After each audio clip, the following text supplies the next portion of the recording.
இந்த உசியாவை நடத்த ஒரு ஊழியக்காரன் தேவைப்பட்டான். ஆமென். இந்த ஊழியக்காரன் அந்த உசியாவை என்கரேஜ் பண்ண அவன் கர்த்தரை தேடுகிறவனாய் இருந்தான். அல்லேலூயா. ஆலயத்துக்கு எதுக்கு வரோம்? சத்தியத்தை கேட்க வருகிறோம். ஊழியக்காரர்கள் சத்தியத்தை சொல்லுகிறார்கள். அந்த சத்தியத்தை கேட்க கேட்க நம்முடைய விசுவாச அளவு அதிகரிக்க வேண்டும். ஆண்டவரை தேடுகிற அளவு அதிகரிக்க வேண்டும். அல்லேலூயா.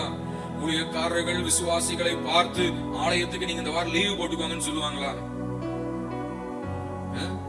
சொல்ல மாட்டாங்க. அதே போல இந்த இன்னைக்கு பைபிள் படிக்காதீங்கன்னு சொல்லுவாங்களா? ஜெபிக்காதீங்கன்னு சொல்லுவாங்களா? ஊழியக்காரர்கள் என்ன செய்றாங்க? என்கரேஜ் பண்றாங்க. வாங்க ஆலயத்துக்கு வாங்க, வேதத்தை படிங்க, ஜெபம் பண்ணுங்க, சுவிசேஷத்தை அறிவிங்க.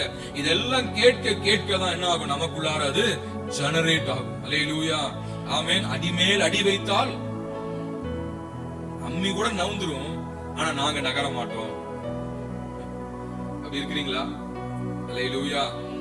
திரும்ப திரும்ப திரும்ப திரும்ப again and again again and again again and again we are emphasizing to seek God. We are urging people to worship God.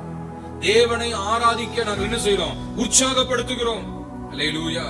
அங்கே ஒரு உற்சாகப்படுத்துகிறவர் தேவை. ஆமென். அது புத்திமானாகிய யாருங்க?